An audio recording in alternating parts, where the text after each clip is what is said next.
So first of all, I want to thank you for buying one of my rattle making kits. Step one, you're going to put your rattle in some water and soak it overnight. And if it's really smelly, well, you can add some essential oils, or sometimes I put coffee grounds in the water, because yeah, it is rawhide, and so sometimes it gets stinky. The longer you leave it in the water, the stinkier it gets. You can leave it in there for up to a week, but I would just say change the water daily, because you don't want it to break down the hide and make it all nasty.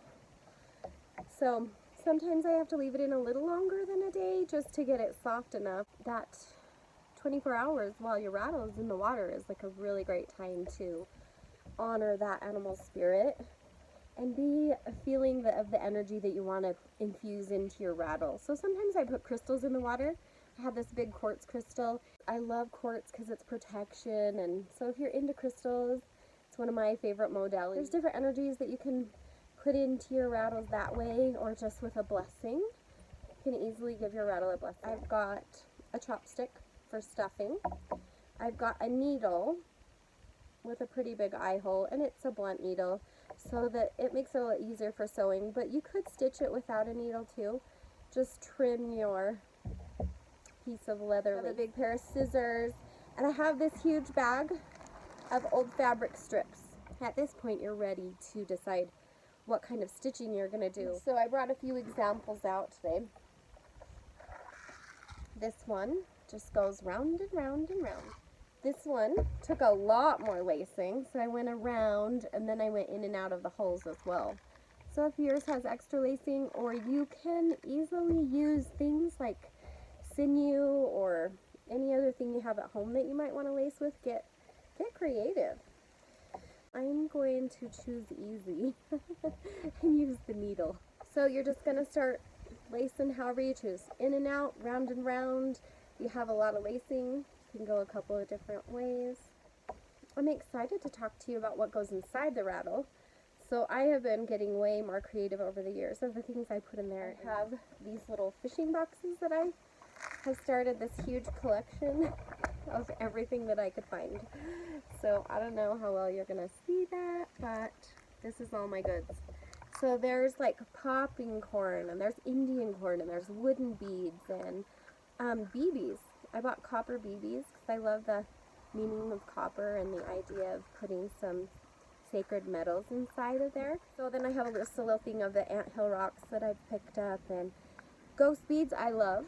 The natives believe that these are a protection bead, and it's the inside of a juniper berry. You can go out and collect them yourself. I have bought bracelets and necklaces in all these things, and when they break, people are like so upset when their jewelry breaks, right? Not me. I'm like, oh yay, this gets to go inside of a rattle, and I scoop up all of the pieces. And so I just have some old jewelry that was my grandmother's. Seashells, tons of seashells. I love those. And people send me fun things like pebbles or sea glass, and so all of these things are choices that I have put inside. I've got some just regular old beans in here. I had a pearl necklace, which I wasn't a fan of pearls. I don't know why. So some lucky people are getting really nice pearls inside of their rattles. So yeah, those are all my fun trinkets. So I'm excited. I would love to see pictures of your rattles. Post them on my Facebook page or send them to me when they're finished, and tell me what you found to put inside, because I'm always looking for unique fun things to put inside rattles and picking up rocks everywhere I go. I think it's important that the rattles are visually appealing as well as the way that they sound, the way that they feel. It's all just part of our sensory system and connecting with all things. So this is just a handheld rattle we're making today, so there's no stick involved. I did bring a few of those out. So this is the heart-shaped one, and I put a little bird painting on it. This is a butterfly I made, and I put the little cancer ribbon in the middle because I know so many people struggling with the cancer right now. I'm almost all the way around. So if yours is a square, or like where it has a point, I usually go in that last hole on the corner twice, one on one side, and then I'll go around and go on the other, just to make sure it's going to be secure. So what I really like to do is make sure that the rattle has all three elements. So we have the plant medicine, we have animal medicine, and we have mineral medicine, right?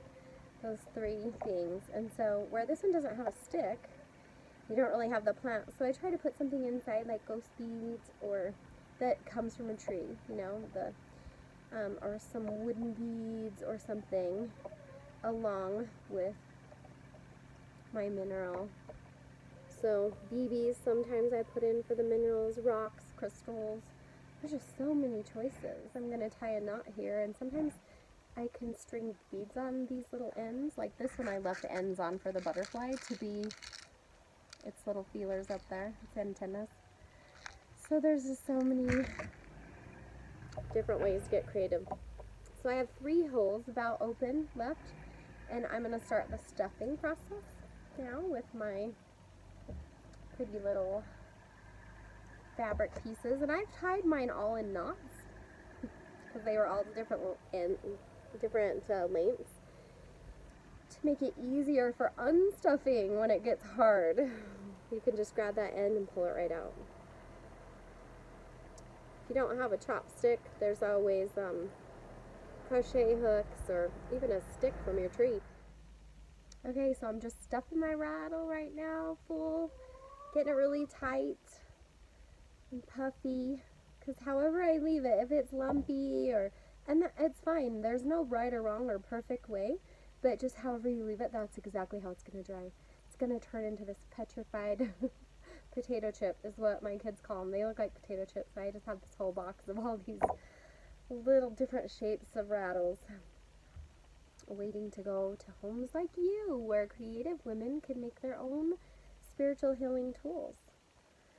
So I'm so excited to be a part of this, a part of you making your own rattle. Good. So my little moon is now puffy and fat, a little crescent. And I only have 3 holes left, and I'm going to go ahead and lace it shut, but I'm going to leave the end of this fabric sticking out so that I can just grab it when it's dry and unstuff it in like 2 seconds. Okay, so I'm at the end and I have it laced completely to the end. And so now what I do is I just take the leftover lacing, because I want to leave enough to tie it together. And I'll tie a little knot. I'll show you how to do that when it's dry. I'll tie a little knot and sometimes just stuff the ends inside to hide them, or I leave them long and put beads on them. So I'm just going to clip my ends about the same length. So this is the key. Right now we don't want this end part and these little tails to dry. The rest of it we want it to dry really hard and nice. So I'm just going to wad those up. So I'm just going to use a piece of my fabric strip here. And I'm going to get it wet in our little water jar. So I'm going to wrap it around just to keep those last little 1 or 2, 3 holes wet where my tail is coming out, so that I can pull it out and have a little opening. I'm going to stuff it full of all of my little beans and beads and seeds and yummy good energy makers, and then we'll tie it off and finish it. So it's important to keep these little tails wet. I'm going to just wrap this around, keeping that opening wet, whereas I want the whole rest of this thing to dry hard.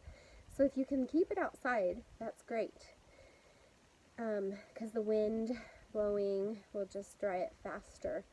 The problem with that is you have to be so careful. If you have a pet, they will steal this and eat it.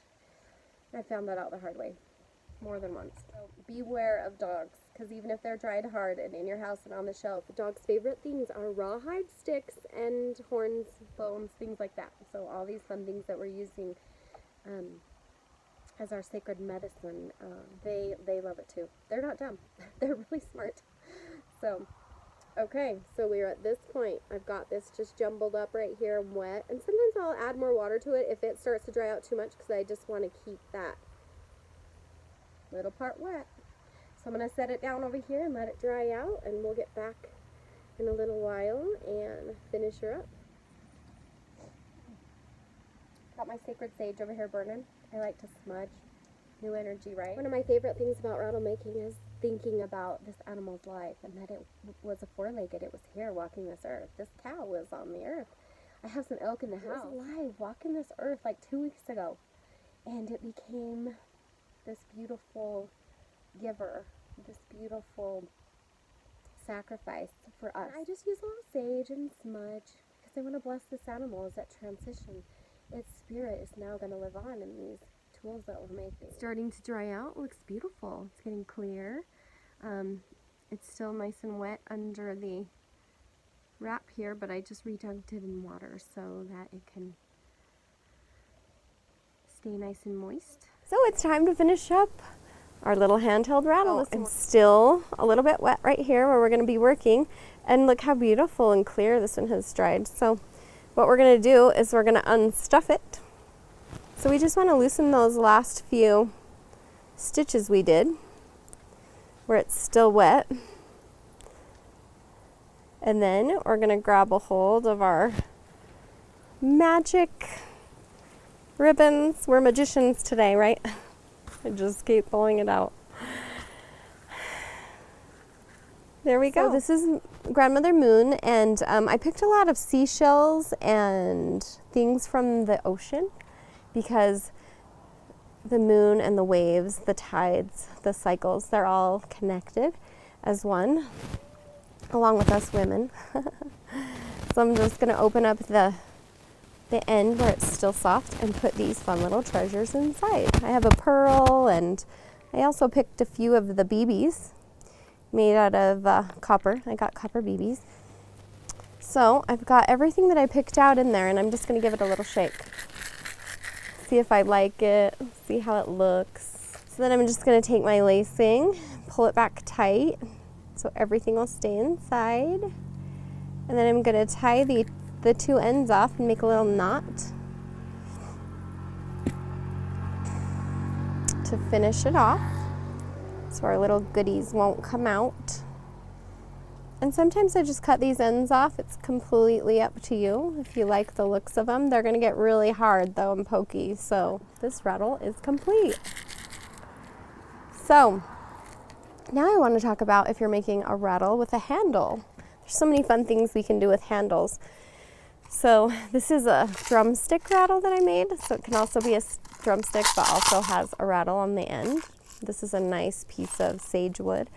This one is made out of a deer horn, so pretty loud and fun that way. This is how we're going to do those. So I did the same thing as yesterday with the handheld rattle. This one I did just a simple stitching back and forth, went across it twice. And then I went ahead and stuffed it. Where the opening is, I went ahead and found a stick that would fit in there snugly because it's going to dry hard and just clamp right onto that stick. So I'm just snugging it onto the stick right now, but I want to, again, keep that opening wet so that we can stuff in our pretty little noisemakers. So I've gotten a piece of our rag, got it wet, and I'm just going to keep that wrapped up until this is completely dry. So this one's just ready to dry out for several hours. We'll check back. So this is the last segment of our rattle making video. For those of you who are making a rattle with a stick, I've dried this one out. The end is still wet right here. And I've got my stick prepared, and I've put all the little fun in there. And I've got my stick all sanded and ready to go. So this stick has a little knob at the top where it had a branch. And I'm going to use that to my advantage. I'm sticking it in there. I'm just going to work it in. And then I'm going to put that little knob right where the lacing is going to go underneath it. So it'll keep it snug right to the stick. So there'll be so many variables on your sticks. You can drill a hole in the stick, and drill a hole in the rawhide, and just hook it through that hole if you want. I just sometimes Dremel a little trough around so that the lacing can go into the stick a little bit. This one's going to work because it has that little extra knob. So you just take your lacing, wrap it around like I'm doing, and then if I have two ends of long lacing, because sometimes I do, I'll tie it in a knot and then just hide that lacing. And then I wrap a lot of yummy like leather strips or feathers or sinew or yarn or, oh my gosh, lace if you want it more boho type. There's so many ways you can go with this. But what I'm going to do right now, because I just had one strip of lacing, I went around and around and around. I'm going to tuck it under itself because it's pretty like self-sticky right now. So if you just stick it underneath itself, it'll dry and stay. Now if you have any problems of it being loose, see, hold on. I just hid the tail. Now I'm going to let it dry right here. What you can do if you have a lot of rawhide is just wrap the rawhide around. All of the pieces are different, so you never know how much extra you're going to have. And then this is my moon that's finished, the little handheld. So, yeah, that's how you make rattles. Okay, so one last quick word of advice. If you have any trouble with the head, once it's all dried and it feels loose, might be spinning around a little bit, you can just stick some glue up in there. E6000 works great. And there's our finished product. I hope you enjoyed the video. I hope you enjoy your journey. And I send many blessings to all of you and the healing that's going to come from your new beautiful healer's tools. Happy rattling!